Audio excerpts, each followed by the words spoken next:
For nearly 2 centuries, societies have weighed the merits of free market capitalism and socialism. Debates continue over which system maximizes prosperity and better promotes human flourishing. Free market capitalism decentralizes economic decisions, giving individuals control over what to produce, how much to charge, and what to buy. Their decisions are informed by market prices, which convey important information about scarcity and consumer value. Proponents contend that capitalism delivers the best economic outcomes by giving individuals incentives to create and produce. Critics, on the other hand, point to the persistence of poverty in market economies and rising inequality as proof that capitalism fails to deliver broad-based prosperity. They maintain that this inequality ultimately gives the rich disproportionate economic and political power. In contrast, socialism grants the government the authority to make most economic decisions. The government chooses how to allocate scarce resources based upon what it determines to be most useful to society as a whole. Proponents argue that socialism ensures society's resources are fairly distributed. Critics claim that socialism fails to give people proper economic incentives to innovate and produce, which ultimately reduces economic opportunities for all. Opponents further argue that socialism's powerful central governments become autocratic and threaten political freedom. So which system is better for humanity? For as long as this question has been asked, the debate all too often devolves into name-calling and emotional arguments that fail to advance the discussion. And yet, it is imperative that we keep asking. The Human Prosperity Project at the Hoover Institution seeks to overcome these preconceptions. It employs analysis of free market capitalism and socialism and its many variants to assess how each system affects human flourishing.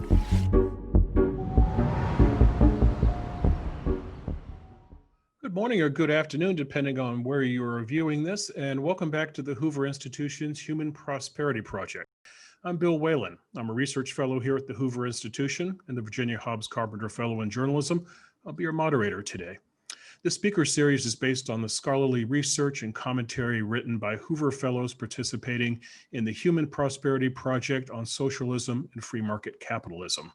The goal of this project is to investigate the historical record to assess the consequences for human welfare, individual liberty, and interactions between nations of various economic systems. This project is research-based with educational and policy-oriented outputs that include long-form essays, short videos, commentary, and in this case, this speaker series, all of which can be found at the Hoover Institution's website, and the address you want to go to is hoover.org/Human Prosperity Project. Let me repeat that, hoover.org/Human Prosperity Project. As a reminder, we will be taking audience questions in about 20 minutes or so I encourage you to submit yours now, sooner rather than later. And you couldn't do that any easier than going to the Q&A button at the bottom of the screen, typing in your questions, saying it to us, and we will get it lined up for our guests. As for our guests today, I'm joined today by 2 Hoover colleagues, John Cogan and Josh Rauh. They're with us today to discuss impacts of government-sponsored programs with a focus on universal basic income, or UBI for short, and income and wealth taxation. Both John and Josh have written papers on their topics, and they will be available online for your reading. John Cogan is the Leonard and Shirley Eli Senior Fellow here at the Hoover Institution and a faculty member in the Public Policy Program at Stanford University. John's research is focused on U.S. budget and fiscal policy, federal entitlement programs, and healthcare. If you haven't read it already, you should go out and get his latest book, which is called The High Cost of Good Intentions. It traces the history of U.S. federal entitlement programs from the Revolutionary War, yes, it goes back that far, to modern times. John served under President Reagan in the Department of Labor and the Office of Management and Budget. He's also served on numerous congressional, presidential, and California State Advisory Commissions. Josh Rauh is a senior fellow here at the Hoover Institution, and he is the Ormond Family Professor of Finance at Stanford's Graduate School of Business. Josh studies corporate investment, business taxation, government pension liabilities, and investment management. Josh served in the Trump White House as principal chief economist on the President's Council of Economic Advisors. John and Josh, it's great to see you today. Great to be with you, Bill. Josh, I just wish you were in person, but here we are. But thanks very much for having me. I appreciate it. Thanks so much, Bill, for the introduction, and it's great to be here on virtual stage with you, Bill, and with John Cogan, who is one of my somebody I idolize. So one of my idols. So great to be here. Yeah, fingers crossed we can do this in person at some point in 2021. We'll just have to wait and see. So, John Cogan, I know why you're smiling today, and that's because you are not doing what you were at this time 20 years ago, which was being in Washington, D.C. and trying to put together a federal budget for the incoming president. I read your paper on UBI, John. It was terrific. No surprise there. Here's what I'm curious about, John. UBI was a hot commodity at one point in the Democratic primaries. This fellow named Andrew Yang, who came out of nowhere. His followers were called the Yang Gang, and Mr. Yang proposed what he called the freedom dividend, which kind of sounds like freedom fries. I remember those French fries became freedom fries. But his freedom dividend, I think, John, was $1,000 a month, if I'm not mistaken. Mark Zuckerberg thought it was a great idea. Elon Musk thought it was a great idea. But the question, John, is it really feasible? And by that, I mean, is enough ever enough when it comes to UBI? And second, and maybe more importantly, John, how would you write a budget if you had to put UBI into it? Well, both are very good questions. And I have to say, I give a lot of credit to David Yang for resurrecting the idea. It has a very long and illustrious intellectual lineage. Thomas Paine, Milton Friedman, James Cogan have all written about it, advocating it as a replacement for the current system. And in the paper that Danny Heil and I have written for this conference, we analyzed several different UBI plans, one of which is close to, but not exactly the same as Andrew Yang's. And that program would establish a poverty level benefit income guarantee under which no one could fall for every U.S. household. And so that, in that respect, it's very similar to the Yang proposal. Different from Yang is we decided that we would seek to examine its impact if it replaced the entire U.S. Income transfer system, so Social Security, Medicare, and so forth. What we found was that one could finance a UBI that promised to eliminate poverty by eliminating all other government assistance programs, but that the consequences would be very bad for the distribution of income. That is, it would shift money actually away from the poor and towards the upper fifth of the income distribution. We also analyzed a much more practical plan, one that also promised to eliminate poverty, but one that reduced benefits by 50 cents for every dollar that a person earned. And so provide assistance to the typical household of four that had an income of $50,000 or less. We proposed in that plan to replace pretty much the welfare system in the U.S., so cash and real cash benefits. And there we found that the distribution of income would be slightly improved. The labor supply, aggregate labor supply, would be slightly improved.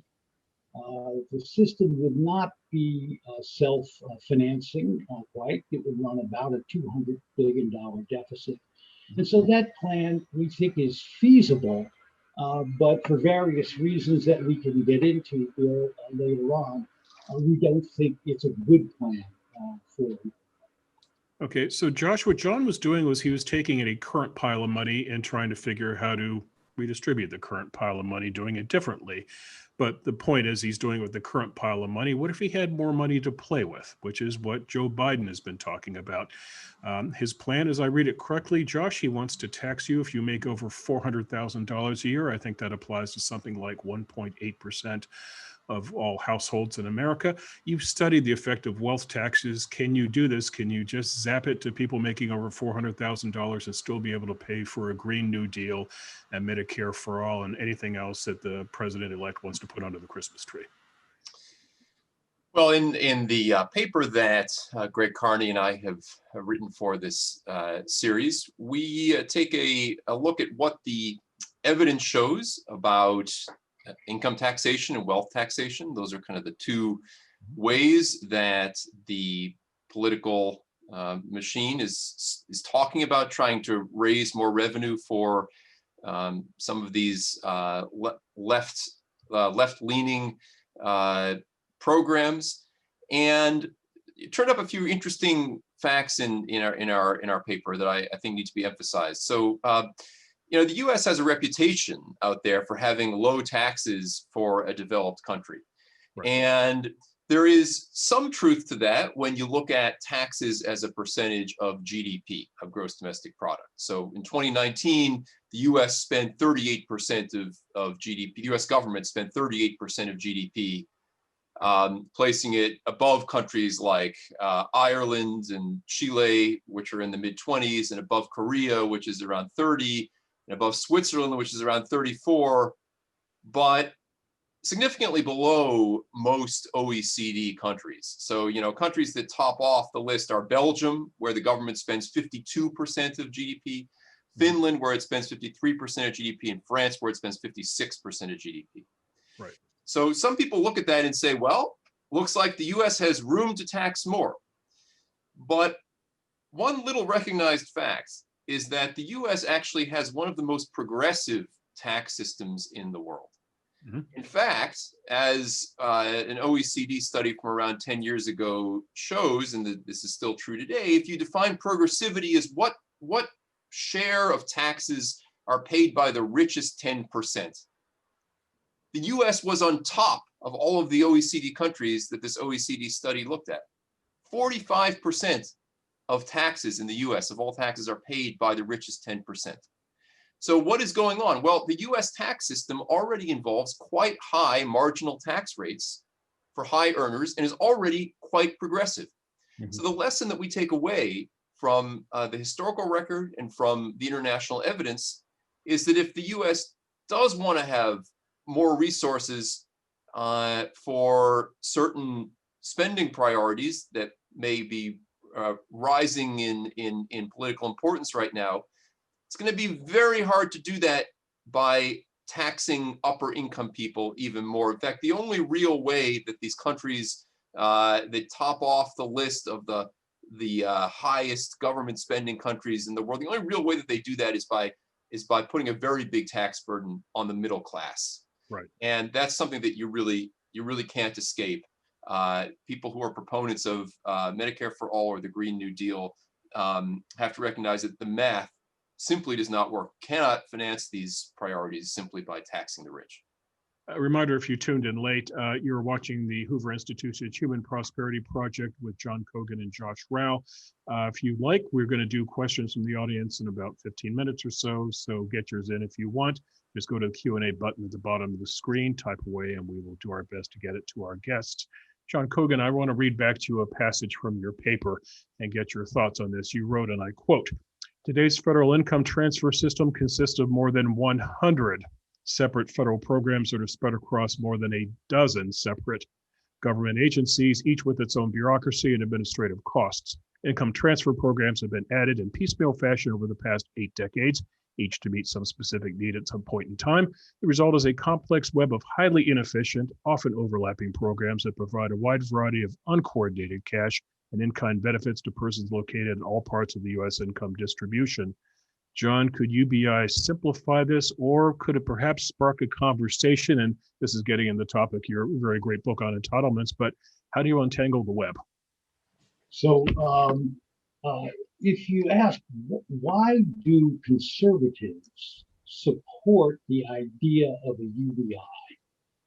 Bill, the passage that you read, which is an indictment of the current income transfer system, is the answer to that question. But we have to go to the next step and ask, would the UBI in a sensible form, affordable form, would it be able to redress the current inefficiencies and improper incentives that are built into the current mind-numbing web of programs. And the answer that Danny and I came up with in our paper is not really. One of the criticisms of the current system, of course, is that the work disincentives that are built into it are quite large. Right. But when we analyzed the UBI program with a 50% benefit reduction rate, the practical program, as we call it, the one that followed the proposals offered decades earlier by Richard Nixon and by Jimmy Carter, what we found was that overall, the work disincentives for the economy actually reduced aggregate work effort. And the reason for that is, despite all of the problems with the current system, it does target benefits on individuals, mostly who are not expected to work.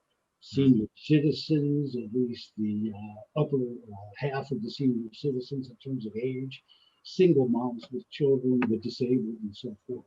Right. And so the work disincentives of the current system, as bad as they are narrowly targeted on a relatively modest group of individuals.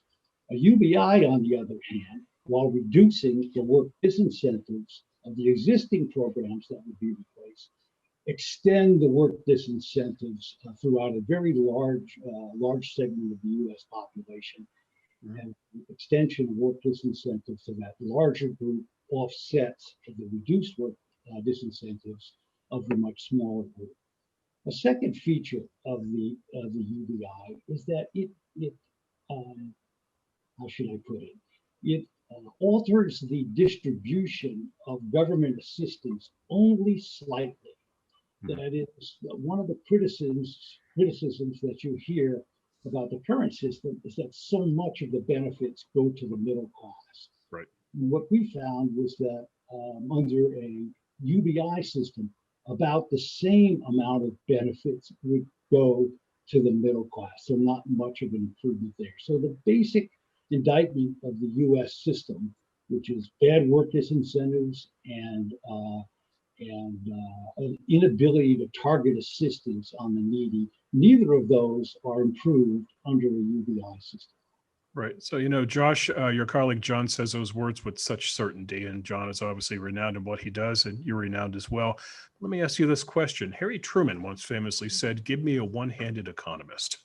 Why did Truman say that? Because he said, every time I talk to an economist, they say on one hand and they say, but on the other hand. So he wanted a one-hand economist. Question is this, Josh, and you've written a review article on this. What do economists get right when we talk about taxation, and what do they get wrong? Where do they miss the mark? Let's think of this, if you will, about polling. We've had a lot of conversations about pollsters in this election, but what about economists? What do economists get right and wrong?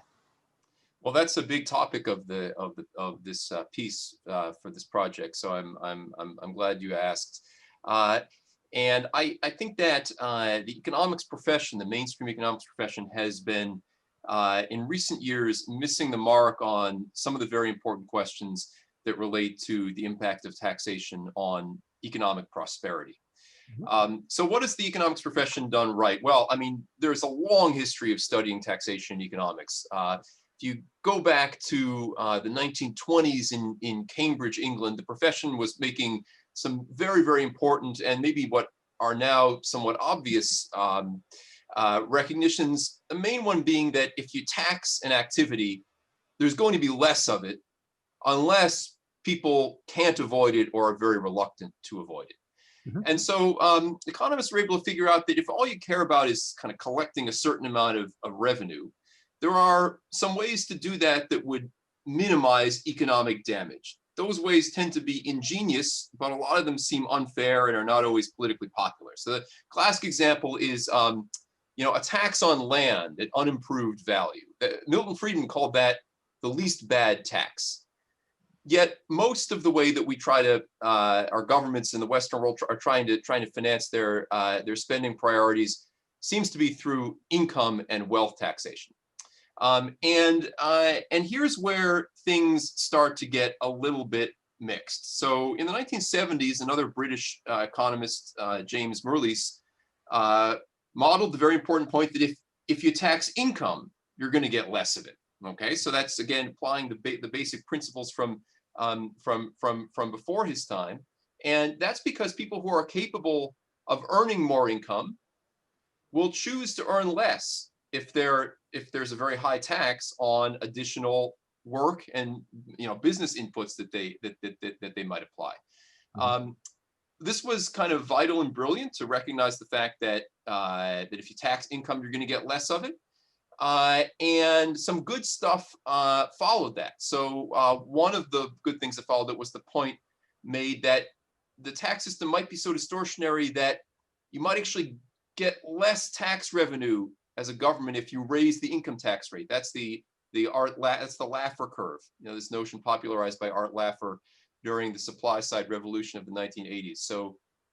So great point there, and as they would say in the era of Zoom calls and Zoom chats, +1 for him. The late Marty Feldstein, who was a Hoover fellow, was one of a group of empirical economists who in the 1980s and 90s set out to measure just how much resources we're losing as a society by doing income taxation. And so +1 for him. But since then, a few problematic things have happened. So first of all, mainstream economics has started arguing that these behavioral responses to taxation, contrary to Martin Feldstein's evidence, and also contrary to some recent evidence that I've been producing and that I think is increasingly coming from other corners of the profession, people started arguing that these behavioral responses, the people working less as a result of high taxes, or not forming as many businesses as a result of high taxes, or moving out of high tax jurisdictions as a result of high taxes. Mainstream economics started to argue that those things didn't really matter, that was actually, kind of a sideshow, and that you could raise taxes to a very high extent without distorting economic activity.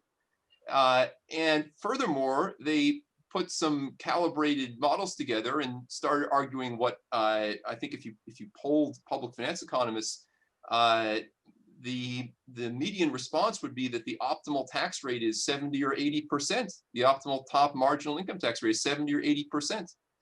And this is just stunning from my perspective. I think it misses a lot of things. First of all, it misses the evidence that suggests that the Laffer curve peaks much lower than that.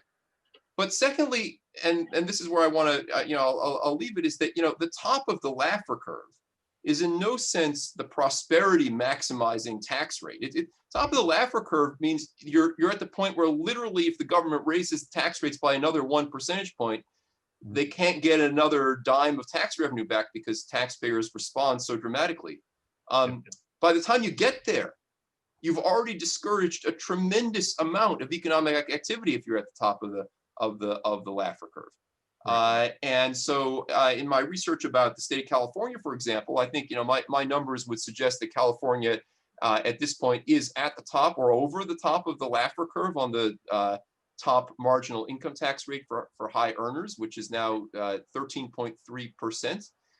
Due to the ability of taxpayers to evade and avoid taxes and to leave the state if necessary. And I think that the profession has kind of gotten it wrong on the magnitude of how high you can tax before you start having major societal consequences. And secondly, just on the point that once you start taxing a lot, if you're at the top of the Laffer curve, you've already destroyed a tremendous amount of economic activity getting there. Okay, John. Bill? Yeah, John, I didn't mean to attack your profession. I hope you didn't take it that way, but what would you like to add to that? Yeah, so just a little bit on to Josh's terrific answer. Harry Truman wasn't quite wrong when he said, when he talked about the two-handed economist. Right. Because economists are always emphasizing trade-offs. Right. And Truman was a little bit frustrated with that. And so when we think about taxation, as Josh did, there are trade-offs. You've got to raise the revenues of to finance the government, and you want to do that in the most efficient way possible. But even the most efficient way has a cost to it. In the welfare area or the income transfer area that I work in, you have the same kind of trade-off. You want to provide assistance to help those who are truly in need, But at the same time, when you provide that assistance, you are automatically creating an incentive against self-improvement. And that's an inescapable trade-off. And I'm sure it frustrated Harry Truman and every other president that heard that kind of advice on tax policy that Josh gave, or what I would say on welfare policy down through the ages. Right, very good. We have a lot of questions and we'll get to them in a minute, but I'd like to close out, gentlemen, by talking about California for a moment, if you'd like, the state in which the three of us live. Josh, you've written about California and taxation. I'd refer our audience to a really great white paper you did on this recently. Josh, in the past decade, California has discovered what I would call Robin Hood economics or Robin Hood politics, where you put a tax increase on the ballot and you sell it as sticking it to the rich and giving the money ostensibly to the poor. There were two ballot measures in 2012 and 2016 that did this. There may be one coming down the pike in 2022. Josh, it would raise the personal income tax in California up to 16.3% if you make over $2 million. Gentlemen, you might be aware there was a bill in the legislature last year which kicked around the idea of a wealth tax in California, and a state tax, if you will, if you have more than $30 million in your possession, and it was described as worldwide net worth, not just California money, but what you have around the globe. John Cogan's many homes and chalets he has around the globe. The state would tax you, and they would tax you for a decade. They based it on how many years you'd live in California. And if you left California, you'd say, well, you lived here 9 of the last 10 years. But Josh, you've written about this. You've talked about what wealth taxes have done to California people's behavior. Explain a little bit of your findings for us. Right. Well, the work that I've done is looked at the impact of these top bracket marginal income tax rates on higher. So these are the ones that went in that raised the what was previously a 9.3% flat rate plus a 1% surcharge on incomes over $1 million to be 9, 10, 11, and 12.3% plus the additional 1%, which brings the very top rate up to 13.3% for California. And so what we did using tax return data from the state of California was to actually look at what was the response of people to these higher tax rates. And one of the problems that we were facing was, the sort of second decade of the century, 2010 to really to 2019 to pre-COVID was a time of economic recovery at the beginning of that decade, a slow economic recovery, and then accelerating economic recovery in the middle of that decade, and that economic recovery masked a lot of bad stuff that was going on. So the state was able to say, look, yeah, we raised taxes dramatically, from 9% to 13, over 13%. We raised the marginal tax rate by 40% on people, and look, our revenues are still growing. Right. Well, what that casual observation does is it neglects the fact that the economy was really generally booming during this time, and that actually what our study finds is that had the economy not boomed that way, they would not have taken in nearly as much revenue, and the impact would have been because of this tax increase. Or another way of saying it is that even with this economic boom, they should have been taking in much more tax revenue had people not reacted to this tax increase the way they did. How did they react? Well, maybe not surprising anecdotally to a lot of people, but from the data, this is the only study that I know that has shown this. There is a big spike in people leaving the state after Prop 30 was passed in 2012 and went into effect in 2012. And then the second very important point is that people's reported taxable income they were reporting to tax authorities was not as high as one would have expected that it should have been in the absence of this tax increase. So when you compare the patterns of high earners in California to very, very similar looking people in other high tax states like New York State and some other states, you see a divergence after Prop 30, after these higher tax rates, where people are finding ways not to report as much taxable income to the tax authorities in California, either by shifting their business interests around in certain ways, or possibly by simply engaging in less economic activity.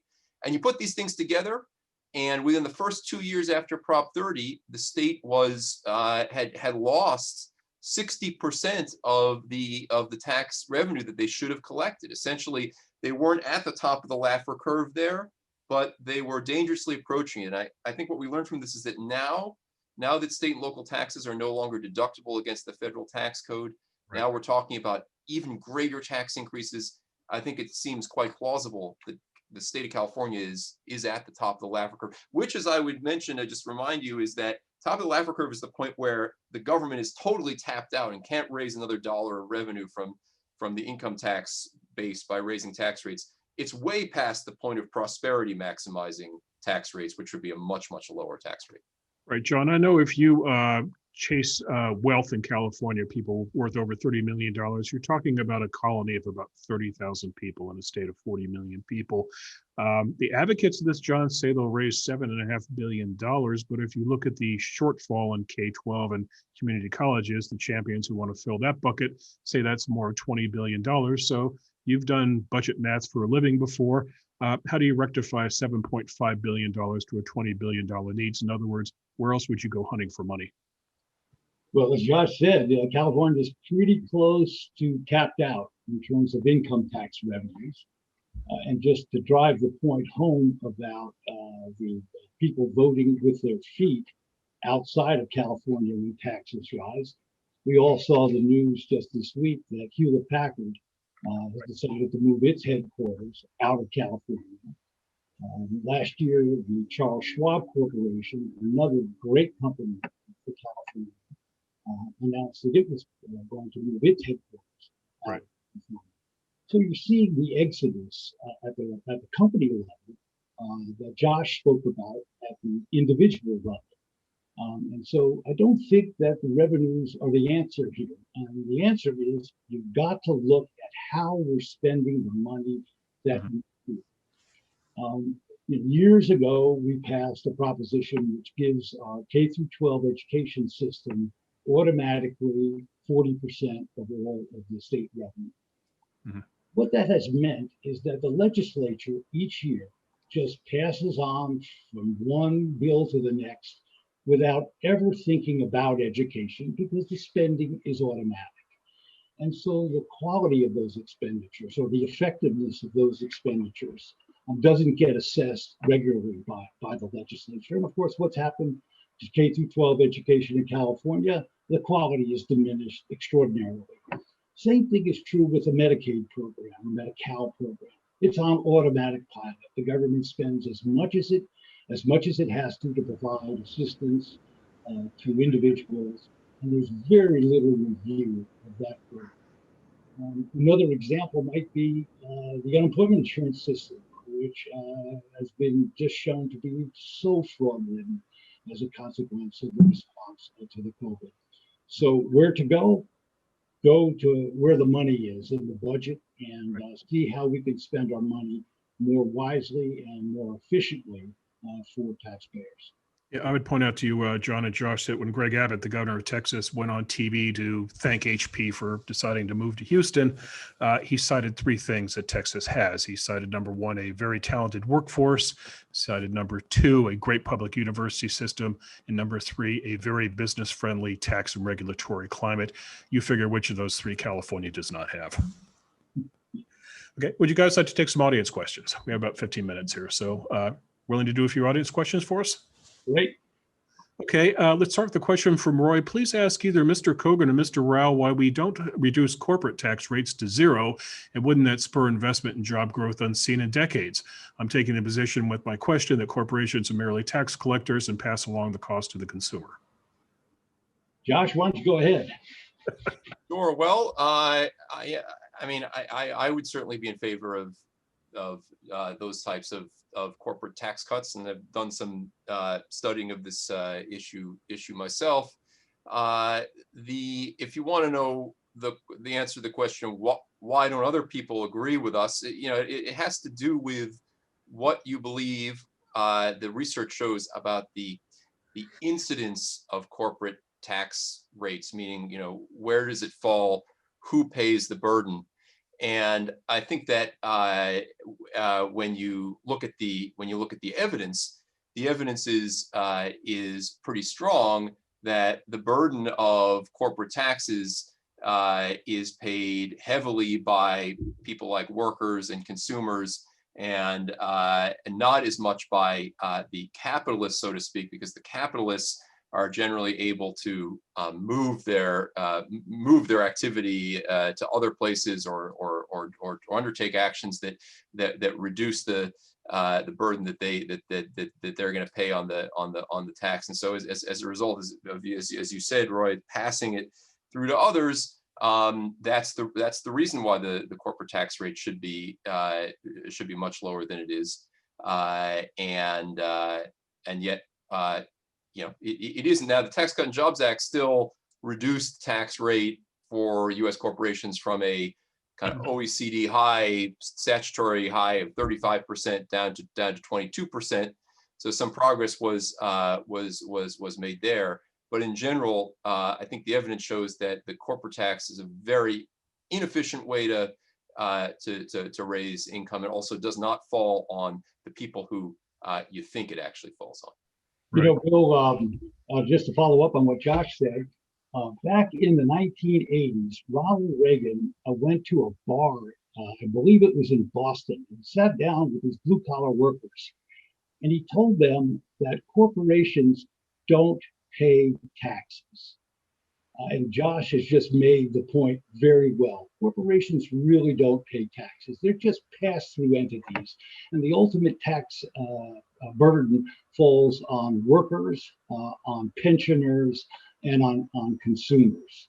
The economics that Josh cited, and I just want to emphasize one of the points he made, economics of it are that the best way to improve worker productivity that would allow us to compete better in this internationally competitive world is to reduce the corporate tax. What studies have shown is that reductions in the corporate tax allow companies to invest more in their workers, and ultimately that's what leads to greater productivity. Right. We have a question from Shirley Matson. Hi, Shirley. Shirley writes, Representative Ocasio-Cortez is selling sweatshirts that say tax the rich. As you point out, Josh, the top tax rate percentage is already paying 45% of the revenues in the U.S. How will Joe Biden resist this kind of pressure? And how are we going to dig ourselves out of the debt caused by the deficit spending the pandemic has caused? So somebody want to read Joe Biden's mind, and somebody want to tell us how to pay for all the money we just spent? You know, Ocasio-Cortez is a gift that keeps giving, I think. You know, every one of her proposals that I have seen so far, from the tax hike on the rich to her Green New Deal to the labor policies that she has proposed, are counterproductive to economic growth. Right. If there's anything this country needs right now, it's strong economic growth. Ultimately, that's what creates a higher standard of living.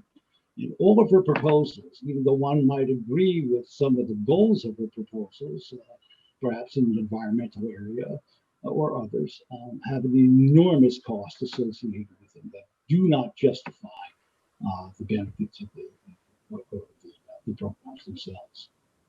Okay. I'd add there, you know, and that's exactly right. And there are reasons to be worried. There's a Pew Research Center survey that where a large majority of the surveyed Americans, 86%, favored the government raising taxes on quote unquote the wealthiest Americans, while rather few, 12%, favored raising taxes on quote unquote people like them.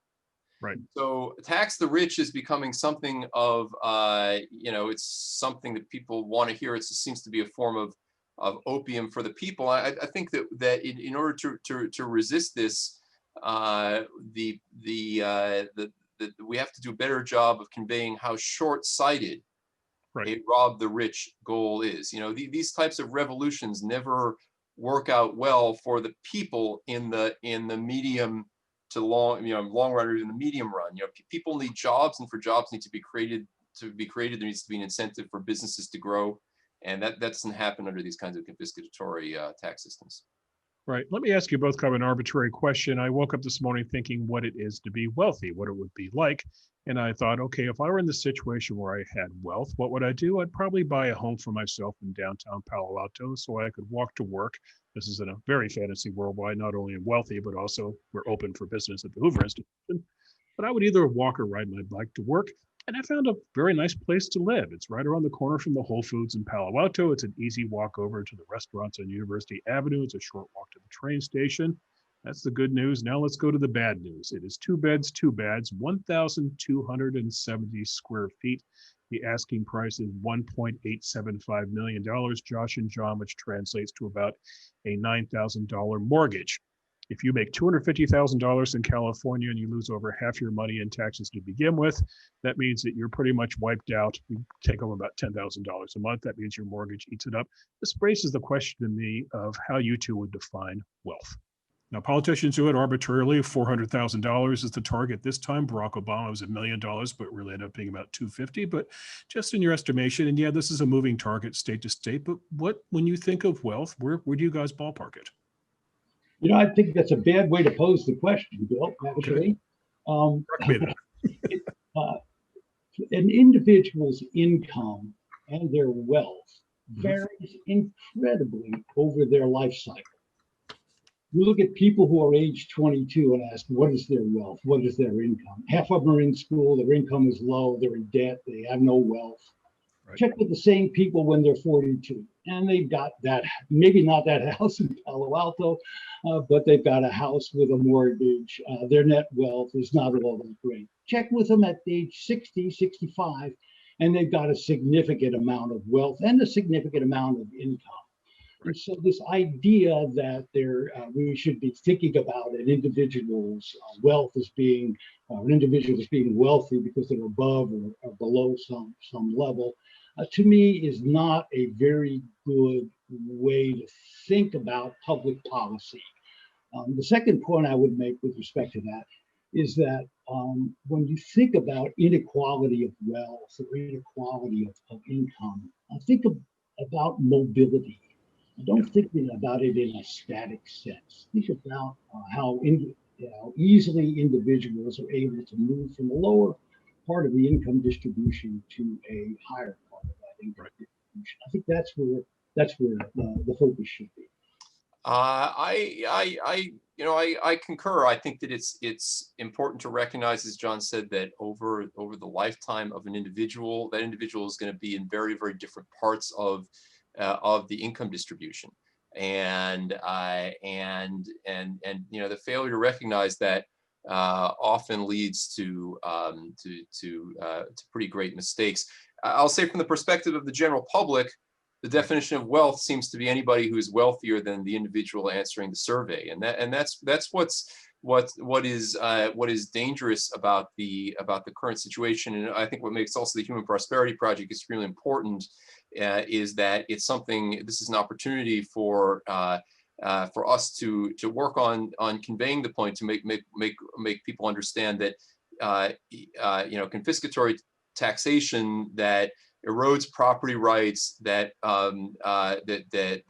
worries investors, that leads to a situation where businesses don't want to invest, don't want to grow, don't want to create new jobs. It might deliver some kind of small pop in the short run, although it is frankly a drop in the bucket compared to the kinds of dollars that would be required to fund a Medicare for all or something like that. It might deliver some kind of pop in the short run. But over the long run, if there's a wealth tax imposed and a 40% exit tax if you try to renounce your U.S. citizenship to get out of that, do you really think people are going to invest in growing their wealth in the United States ever again, or do you think they're going to invest in hiring lawyers and accountants to make sure that wherever they are, that wealth is going to be built up in some other country where they're not subject to these taxes? So I think there's a lot of short-term focus here in the political debate that's really focused on political gain, and that's really, really dangerous for long-run prosperity. Okay, I'd like to roll two questions. Point, if I could, on one additional point on these higher confiscatory tax rates that Ocasio-Cortez has been recommending. Milton Friedman once said that the way we should think about the tax system in socialism is the higher the tax rate, the closer we get to socialism. Mm-hmm. His point was that when you have a tax rate of 100%, you've achieved socialism. And of course, nothing gets produced because nobody has any incentive to do so. Right. But it was a good way of thinking about gradual movements towards socialism. Mm-hmm. The second point is a more practical one. What we found over the years is that taxes on the middle class tend to follow the top tax rate. So when you raise the top tax rate, ultimately down the road, you inevitably see pressures to raise middle class taxes. And so I would say to most of our audience, beware of these proposals to raise the top rate for that reason. There used to be a saying in Washington, don't tax you, don't tax me, tax the fellow behind the tree, right? And now the rich guy is the guy behind the tree. But soon enough, the middle class will be behind the tree. I'd like to merge two questions into one here since we're running short on time. A question from Vinay. I apologize if I just butchered your name. Vinay asks, is COVID-19 the right time for UBI when already U.S. economy is constrained by massive fiscal and monetary stimulus and there is no room for fiscal profligacy? And then a question from Sylvia. How do the income redistribution programs affect motivation to work? If we increase this amount, will we not incentivize people just to go on welfare? Well, the answer to both questions is incentives really matter. Mm-hmm. And a UBI program, regardless of whether it's now during the COVID crisis or in some good economic times, extends work disincentives to a greater segment of the U.S. population than the current system of transfer payments do. Right. And so in the end, the consequence will be less work, lower GDP, less economic growth. So on net, regardless of whether it's done during COVID crisis or during good times, it's going to be ultimately harmful to the U.S. economy. Will do. Josh, any thoughts? I think incentives matter a tremendous amount, and I also, in terms of being, spending, I think this is the question highlights the fact that, it would have been good if we had thought about some of these questions before really what I would describe as being pretty indiscriminate spending in trying to address the COVID-19 crisis. Not very well targeted, and spending that bails out a lot of, indirectly bails out a lot of investor interests in a lot of parts of the economy.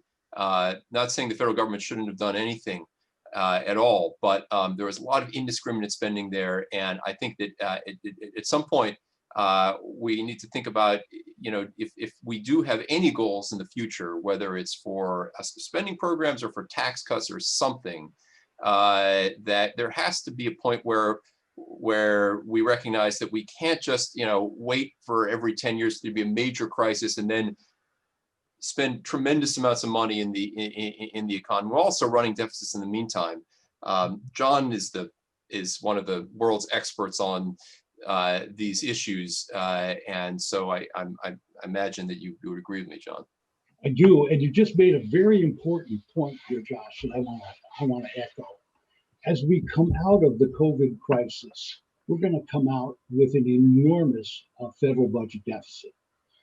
Going into the crisis, the federal budget deficit was $1 trillion a year and rising, and so it's going to be even larger as we come out.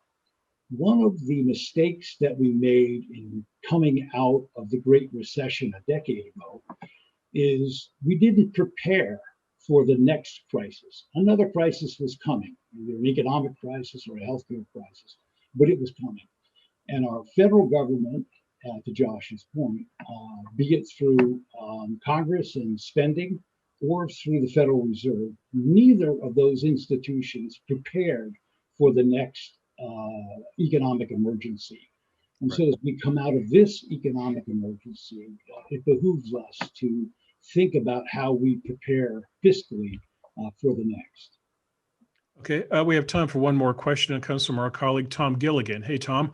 And this question is pretty appropriate here. It's a little off topic, but it's appropriate because it does tie into entitlements and it ties into wealth. And what Tom asks is, what are your views on forgiveness of student debt? Is this a sensible federal entitlement? That's a great question because this is going to be, something facing Joe Biden as soon as he takes office. And there'll be a fairness question. If you racked up a couple $100,000 of debt from Harvard, should be forgiven. So John and Josh take this in terms of federal entitlement and also how it pertains to the wealthy. So in terms of fairness, I'm not sure one should think about it as being fair in the sense that individuals that have already paid off their student loans are naturally going to view this as a benefit that they should have received as well, and hence unfair gratuity. But moving away from fairness, I guess I would ask, what are the incentive effects of having a forgiveness plan like that which has been proposed? And the answer is not very good at all. It'll induce many individuals to try to undertake an education program that's not really suited for them, only because it's going to appear to be free, because down the road, they will, in all probability, get their loans forgiven. So I think the incentive effects are very, very bad here, just as they would be for forgiving a loan to a bank. A government loan to a bank creates moral hazard. Same thing with loans to individuals. So Tom asks, is it sensible, John? And it sounds like you're saying this is not sensible. Okay, Josh, your thoughts? Or is it fair? Yeah, or is it fair, Josh? Yeah, couldn't have said it better. And I think to pick up on the incentives point that John was making, people need an incentive to invest in the right kind of human capital. And I actually fear that right now there has been a lot of misallocation of investment in certain types of human capital. There are a lot of people out there that have large amounts of student debt, and the reason is that they invested in a degree, or they invested in a degree through loans, or taking out loans that really didn't have much of a return or any return. And that's a problem that goes beyond just the problem of sort of the individual financial problems of households. That's a societal problem. And so, in addition to these bad incentives potentially, affecting the direct finances of people who are going to go to college in the future, and in addition to it being unfair, it also makes worse, I think, a problem that we have right now in our education system, which is that people might not be getting the optimal degrees and training that would optimize their human capital, that would lead to a situation where they can lead a prosperous life. And by having sort of a system where you can continue to take out large loans and then have those loans forgiven in order to do that, you're not incentivizing the kind of activity that leads to economic prosperity. Well, John and Josh, I want to thank you very much for your time today. You guys were a hit. There were a lot of questions we couldn't get to today. I'm sorry if you did ask a question, we didn't get around to it. Maybe we get these two brilliant economists back and we talk some more about this. So guys, would you be game to that? Thank you. And Bill just said to tell the audience, if they have any questions whatsoever, send it to Josh. We'll then send them to John Cogan. I do want to apologize for one other thing, folks. I know some of you have written to us telling that you've been trying to look up John and Josh's papers online. You've not been able to find them. I apologize. We're still in the final phases of reviewing them and making sure they're clean. They will be online. They'll be online probably about a week from now or so, just a guess. But go look for it then, and you can find it again at hoover.org/human prosperity project. We will be doing these, by the way, in 2021. We haven't set any dates, but we will be in touch with you in January when we do set times and dates. So we hope these conversations, and please keep up with us. And again, the website, hoover.org/human prosperity project.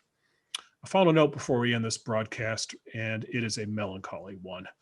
The Hoover Institution suffered a great loss last week, the passing of Dr. Edward Lazear, a renowned economist, the Morris Arnold and Nona Jean Cox Senior Fellow here at the Hoover Institution, the Davies Family Professor of Economics at Stanford University's Graduate School of Business, and the Chairman of the President's Council of Economic Advisors during the administration of George W. Bush. Eddie Lazear loved ideas. He loved economics, and he loved the personal and intellectual reward that comes from teaching. If there's such a thing as a consolation in moments like this, it's knowing that Eddie's legacy lives on. It lives on in his insightful thoughts and words that you can find at our website, hoover.org. It lives on in the hearts and minds of the next generation of economists, the next John Cogans and Josh Rauhs, men and women fortunate enough to have taken Eddie's classes. And Eddie Lazear's legacy lives on in these broadcasts. Eddie was a co-founder of the Hoover Institution's Human Prosperity Project because he saw the need for intelligent conversations about capitalism and socialism and their effects on human welfare and liberty. These conversations will continue next year, and challenging though it will be, we'll all just have to work a little harder to live up to the standards that Eddie Lazear set for us. It's how we choose to honor the man. Godspeed, Eddie. Thanks for watching.